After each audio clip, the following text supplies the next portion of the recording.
I'm starting off this morning crying. Yay. Um, not, they're not like tears of sorrow, kinda. I don't know, I guess just tears of gratefulness. And I don't, I don't know what's happening today. I don't know what God has for me today, but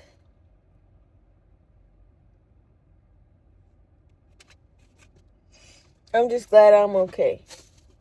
I'm glad I'm healthy. I'm glad I'm whole.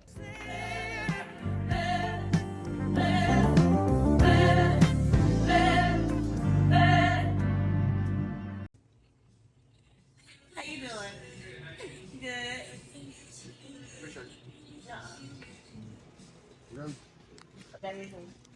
He be stressing me out sometimes. I don't even know why. I think he just do it. He just move a lot.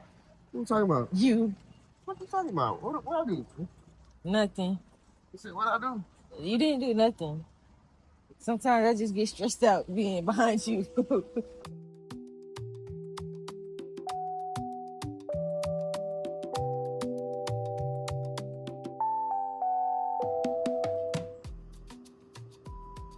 You ever sit in silence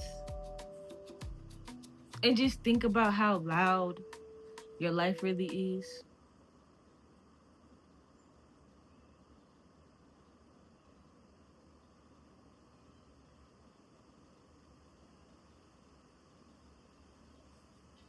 Now, I'm no scientist, but I think there's a correlation between noise and obedience. I'm still trying to work out why I think that the more amount of noise you have,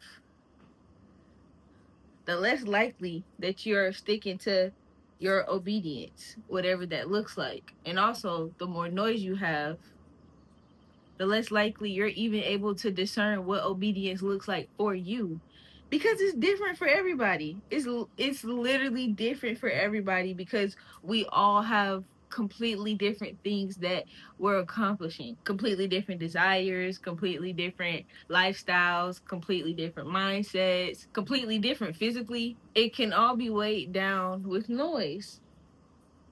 And noise meaning the thoughts going on in your mind. Social media, of course, always gotta throw that in. TV, movies, entertainment, just in general. The people you talk to, how often you talk to them, how many people you talk to, all of that is noise. Where you hang out, how often you hang out, your school environment, your work environment, your home environment, all of that is noise. And if we're factoring all of that as noise, then there's not many places where you can truly have quietness or silence, a place to truly think.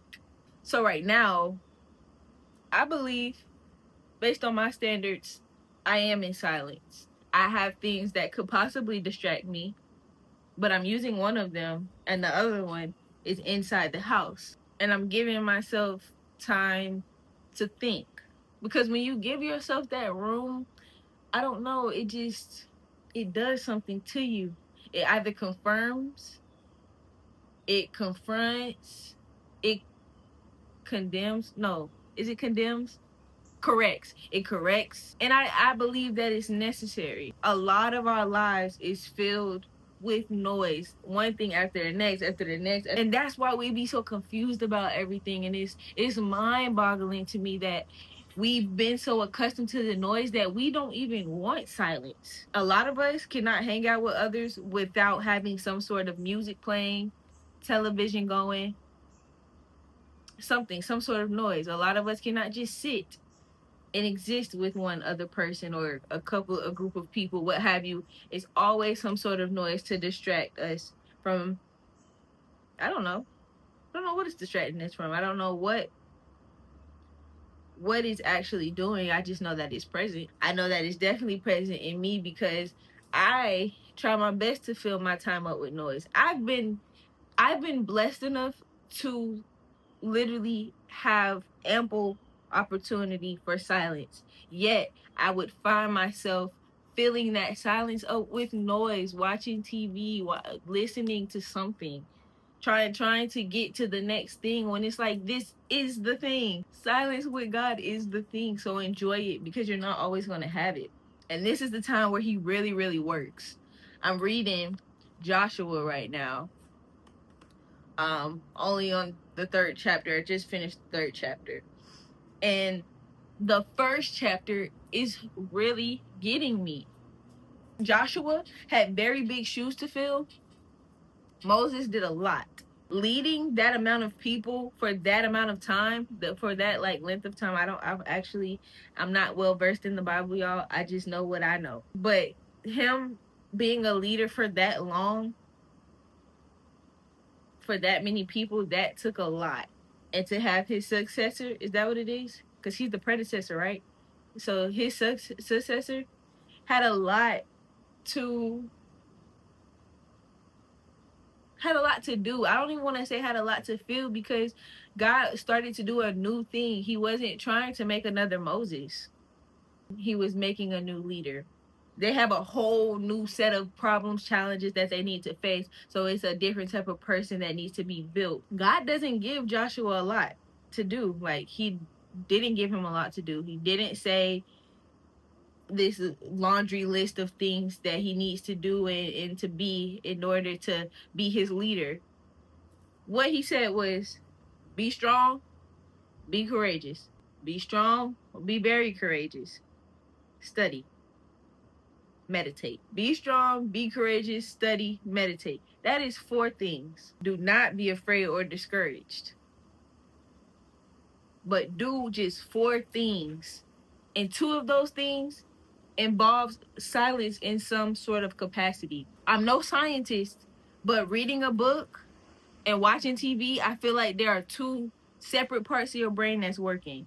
Like, reading a book, you have to create this whole world, this whole imagery, because you're only reading words. You don't know how the characters look. You don't know how the world looks. You don't know what clothes they wear. You don't know anything besides what the words that it's saying, and you're creating a world off of that. But then TV is giving you everything. It's giving you the plot, it's giving you how they look, how the world looks, how they act, and everything. It's literally giving you everything. So all you're doing is watching it with a blind eye, kind of, sort. And so to study something, it takes more brain power. It takes the ability to be silent. To meditate, you need silence. I don't care what nobody say. It is hard to meditate when you have a million things on, whether in your mind or in your physical world, TV, all that. Being able to dedicate separate time from the world and intimate time with God, like separating the world and intimate time with God, sometimes it will help you be strong and courageous, because then you're able to separate the worldly voices from God's voice. And you'll know when you're in the world what God's voice sounds like. So the discernment is sharper. So that's why he told Joshua, study, meditate. Only then will you prosper. So in this season of preparation for this possible baptism, I keep saying possible because we're not going to get into that, but possible baptism, there's things that I'm learning and things I also need to remember. In these journals, I'm probably going to be a broken record on all of this, but these journals are going to help me keep moving forward. That's the goal, to keep moving forward, to be shaped like Christ, to please God, to love others. It's not that much, especially because we have a bunch of things that we want to get done before we die, or a bunch of things to get done within the year. And it's like, are you building your house or are you building God's house? Highly encourage you to take time to be silent. Hurt a couple people feelings because no, I don't want to talk. I want to sit in silence. Could learn something from it. Especially if you give your all, like give your heart, surrender in that silence, surrendering in silence, unmatched. That's really just between you and God. And that's where you truly build that relationship with God, is being honest in that silence. And I'm not saying this like down at you. I'm saying this with you. because this is something that I'm learning myself. I am still in a lot of noise and I create a lot of noise for myself. Take this with a grain of salt. I don't know if that's the saying, but yeah. I'm putting silence into practice right now. I got some news that is hard for me to deal with, and I'm preparing my mind. And it's actually pretty hard for me to just sit in silence right now. But I'm fighting hard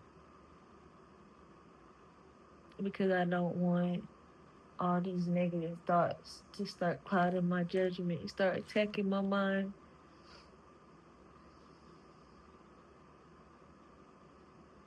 I don't know if I said it in the previous clip, but it is easier said than done. And I'm saying it as encouragement because this is something that I'm practicing as opposed to like telling you what you need to do, but I'm not doing it.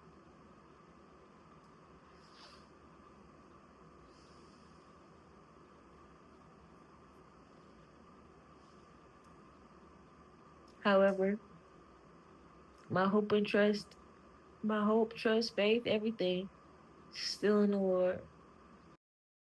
See y'all tomorrow.